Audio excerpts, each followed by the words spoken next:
కాళేశ్వరంపై విచారణలో భాగంగా మాజీ మంత్రి ఎంపీ ఈటెల రాజేందర్ ను జస్టిస్ పీసీ ఘోష్ కమిషన్ విచారించనుంది. బోర్కుల రామకృష్ణారావు భవన్లో ఉన్న కమిషన్ కార్యాలయంలో ఆయన విచారణకు హాజరు కానున్నారు. కాళేశ్వరం బ్యారేజీల నిర్మాణం జరుగుతున్న సమయంలో ఆర్థిక శాఖ మంత్రిగా ఉన్న ఈటెల రాజేందర్ కీలక కమిటీలో సభ్యుడిగా ఉన్నారు.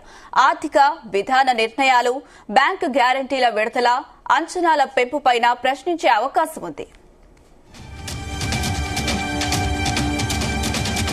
ఈ నేపథ్యంలో అప్పటి ప్రభుత్వ నిర్ణయాలపై కమిషన్ ఆరా తీయనుంది.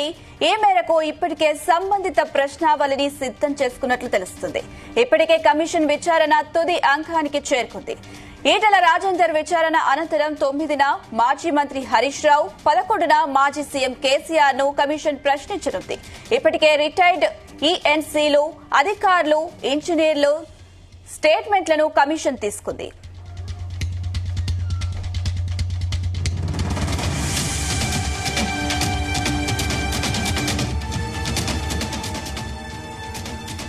కాళేశ్వరంపై విచారణలో భాగంగా మాజీ మంత్రి ఎంపీ ఈటెల రాజేందర్ ను జస్టిస్ పీసీ ఘోష్ కమిషన్ విచారించనుంది. బోర్కుల రామకృష్ణారావు భవన్లో ఉన్న కమిషన్ కార్యాలయంలో ఆయనను విచారణకు హాజరు కానున్నారు. కాళేశ్వరం బ్యారేజీల నిర్మాణం జరుగుతున్న సమయంలో ఆర్థిక శాఖ మంత్రిగా ఉన్న ఈటెల రాజేందర్ కీలక కమిటీలో సభ్యుడిగా ఉన్నారు. ఆర్థిక విధాన నిర్ణయాలు, బ్యాంకు గ్యారంటీల విడుదల, అంచనాల పెంపుపైన ప్రశ్నించే అవకాశం ఉంది.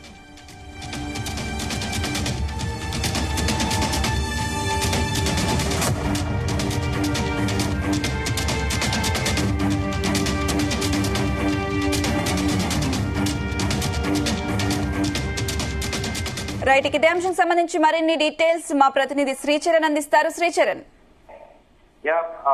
కాళేశ్వరం ప్రాజెక్ట్ కి సంబంధించి నిర్మాణంలో అవకతవకలు, అవినీతి ఆరోపణలపై జస్టిస్ పీసీ ఘోష్ కమిషన్ నేతృత్వంలో కమిషన్ ఇప్పటి వరకు విచారణ జరుపుతున్న విషయం తెలిసిందే అనుష. అయితే ఈ ప్రాజెక్టు మేడిగడ్డ, అన్నారం, సుందిళ్ల బ్యారేజ్ల నిర్మాణంలో లోపాలు, డిజైన్ నాణ్యత, నియంత్రణ, ఆర్థిక వ్యవహారాలపైన కమిషన్ దృష్టి సారించింది. గత బీఆర్ఎస్ ప్రభుత్వ హయాంలో నిర్మితమైన ఈ ప్రాజెక్ట్ సమయంలో మాజీ ఆర్థిక మంత్రి ఈటెల రాజేందర్, అలాగే మాజీ నీటిపారుదల శాఖ మంత్రి హరీష్ రావులు కీలక పాత్ర పోషించారనేది కూడా చెప్పొచ్చు. వీరి ఇద్దరితో పాటు మాజీ ముఖ్యమంత్రి కేసీఆర్ కి కూడా కమిషన్ నోటీసులు జారీ చేసిన విషయం తెలిసిందే. ఈటెల రాజేందర్ ను ఈ రోజున అంటే జూన్ 6వ తేదీన, అలాగే మాజీ మంత్రి హరీష్ రావును జూన్ 9వ తేదీన, మాజీ ముఖ్యమంత్రి కేసీఆర్ ను జూన్ 11వ తేదీన విచారణకు హాజరు కావాలని కమిషన్ ఆదేశించిన విషయం తెలిసిందే. కమిషన్ ఇప్పటికే దాదాపు 200 మంది అధికారులను, అలాగే 25 మంది ఐఏఎస్ అధికారులను విచారించి బ్యారేజ్ల నిర్మాణ సంస్థ, ఇంజనీర్లు, కాగ్ తో పాటు నేషనల్ డ్యామ్ సేఫ్టీ అథారిటీ నివేదికలను కూడా పరిశీలించింది. అధికారులు తమ వాంగ్మూలంలో కేసీఆర్ ఆదేశాల మేరకే నిర్ణయాలు తీసుకున్నట్లు కూడా చెప్పారు. దీంతో వీరి ముగ్గురి వాదనలను కూడా పరిగణలో తీసుకోవడానికి కమిషన్ నోటీసులు జారీ చేసింది. ఈ విచారణలో బీఆర్ఎస్ నేతల వాంగ్మూలాలు రాజకీయంగా కూడా కీలకం కానున్నాయి. జూన్ 30 నాటికి కమిషన్ తుది నివేదికను ప్రభుత్వానికి సమర్పించాలని కూడా లక్ష్యంగా పెట్టుకుంది. అయితే గతంలో కూడా మనం ప్రధానంగా చర్చించుకోవాల్సింది, గత అక్టోబర్ లో కూడా కాళేశ్వరం ఎత్తిపోతల్లో మేడిగడ్డ బ్యారేజ్ ఏదైతే ఉందో పునాది ర్యాప్ కింద ఇసుక కదలడంతోనే నష్టం జరిగిందని కూడా నీటిపారుదల శాఖ operation and maintenance O&M engineer in chief B Nagender Rao justice PC Ghosh commission కూడా చెప్పిన విషయం తెలిసిందే. కాళేశ్వరం ప్రాజెక్టు న్యాయ కమిషన్ ముందు ఈఎన్సీ నాగేందర్ రావు, అజయ్ కుమార్, అలాగే ఇంజనీర్ ఓంకార్ సింగ్ కూడా హాజరయ్యారు. గత అక్టోబర్ లో జరిగిన విచారణకి ఆనకట్టల నాణ్యత, నిర్వహణ, డ్యామ్ సేఫ్టీ నిబంధనల అమలు గురించి కూడా జస్టిస్ పీసీ ఘోష్ వారిని ప్రశ్నించారు. 2022లో 7వ బ్లాక్ లో నీళ్లు వెళ్లే 17వ మార్గం దిగువన లీకేజ్ నిర్మాణ సంస్థ గుర్తించి కదా అంటూ కూడా కమిషన్ ప్రశ్నించింది. అయితే దానికి ఈయన ఇంజనీరింగ్ చీఫ్ నాగేందర్ కూడా వాళ్ళ ప్రశ్నలకు కూడా సమాధానాలు చెప్పారు. గుత్తేదారు రామగుండం ఈఎన్సీ మధ్య ఉత్తర ప్రత్యుత్తరాలు కూడా కొనసాగాయి. ఆ సమాచారము O&M కు తెలపలేదని కూడా తెలిపారు. బ్యారేజ్ అయితే కమిషన్ కూడా పలు ప్రశ్నలు లేవనెత్తింది. బ్యారేజ్ లోపల భాగంలోని నీటిని తొలగిస్తేనే నిర్వహణ పనులు చేయడానికి వీలుంటుంది కదా, మరి ఈ విషయాన్ని బ్యారేజీల బాధ్యతలకు ఎందుకు చెప్పలేదని, అయితే దీనిపైన నాగేంద్రరావు కూడా కమిషన్ కు రిప్లై ఇస్తూ దీనిపై వీడియో కాన్ఫరెన్స్ లో నోటి మాటగా చెప్పాను. అంటే కమిషన్ కూడా లిఖిత పూర్వకంగా చెప్పాలి కదా, అన్ని నీటిపారుదల ప్రాజెక్టు నిర్వహణను పర్యవేక్షిస్తున్న కీలక ఉన్నత అధికారికి కూడా దాదాపు అక్టోబర్ లో నాగేంద్రరావును జస్టిస్ పిసి ఘోష్ కమిషన్ 3 గంటల పాటు విచారించింది. దాదాపు 130 ప్రశ్నలు అడగగా ఆయన పలు ప్రశ్నలకు తెలియదు, చెప్పలేదు, గుర్తులేదని కూడా సమాచారం ఇచ్చారు. అయితే దీంతో పాటు మేడిగడ్డ, అన్నారం, సుందిళ్ల బ్యారేజ్లు పూర్తయినట్లు భావిస్తున్నారా అని ఆయనకి కమిషన్ ప్రశ్నిస్తే, అన్నారం, సుందిళ్ల బ్యారేజ్ నిర్మాణం పూర్తయ్యాక ధృవీకరణ పత్రాలు జారీ చేశారు, కానీ మేడిగడ్డ బ్యారేజ్ పూర్తి కాకుండానే ధృవీకరణ పత్రం ఇచ్చారంటూ కూడా నాగేంద్రరావు పేర్కొన్నారు. మేడిగడ్డ బ్యారేజ్ దెబ్బతినడానికి ఎగువ దిగువ ప్రాంతాల్లో ర్యాప్ కింద ఇసుక కదలడమే కారణమా అంటే ఆయన దీనికి నాగేంద్రరావు కూడా ఇంజనీర్ అవును అనే సమాధానం చెప్పారు. ఇలా పలు ప్రశ్నలతో కూడా అధికారులతో పాటు అలాగే ఇరిగేషన్ శాఖకు చెందిన పలు అధికారులను కూడా ఇప్పటికే కమిషన్ జస్టిస్ ఘోష్ కమిషన్ విచారించింది. అయితే ఈ రోజు బీజేపీ ప్రస్తుతం మల్కాజిగిరి ఎంపీగా ఈటల రాజేందర్ ఉన్నారు బీజేపీ పార్టీ నుంచి.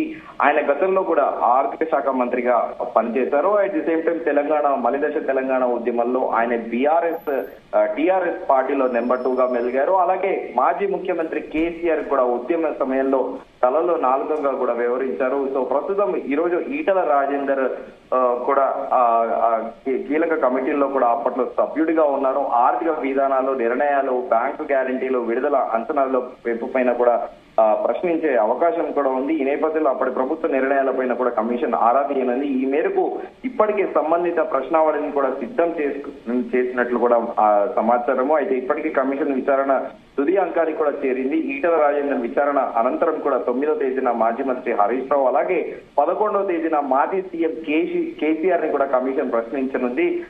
సో మొత్తానికి ఈ రోజు ఈటల రాజేందర్ ఈ కమిషన్ ముందు హాజరవుతున్నారు. మరి ఏం జరగబోతుంది అనేది కూడా మనం వేచి చూడాలి అని సార్. అయితే శ్రీచరణ్, కాళేశ్వరం అవినీతికి సంబంధించి ప్రభుత్వ అభియోగాలేంటి?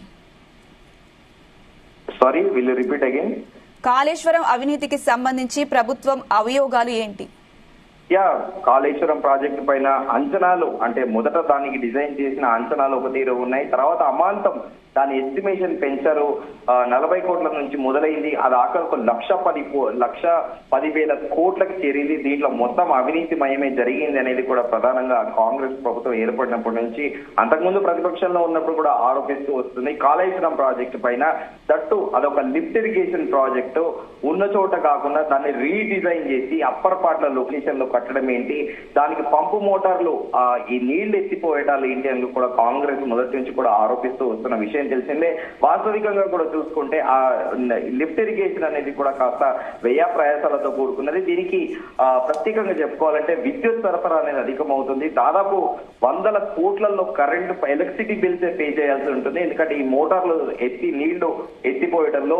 సో అది కూడా ఒక కన్సిడరేషన్ లో ఉంది. సో దాన్ని రీడిజైన్ ఎందుకు చేయాల్సి వచ్చింది, అట్ ది సేమ్ టైం మళ్ళీ ఎస్టిమేషన్స్ దాదాపు 50 times మోర్ దెన్ పెరగడం ఏంటనేది కూడా దీనిపైన ప్రశ్నించే అవకాశం కూడా ఉంది. సో మొత్తానికి అంటే టిఆర్ఎస్ ప్రభుత్వంలో మొదటి నాళ్లలో కూడా కీలక సభ్యులు ఎవరైతే ఉన్నారో వారందరికీ కూడా జస్టిస్ కమిషన్ కూడా నోటీసులు జారీ చేసింది. అయితే ఈ రోజు ఈటల రాజేందర్ అటెండ్ అవడం కూడా ఈ కమిషన్ ముందట ప్రాధాన్యత సంతరించుకుంది. ఉదయం 10 గంటలకి ఆయన బీఆర్కే భవన్.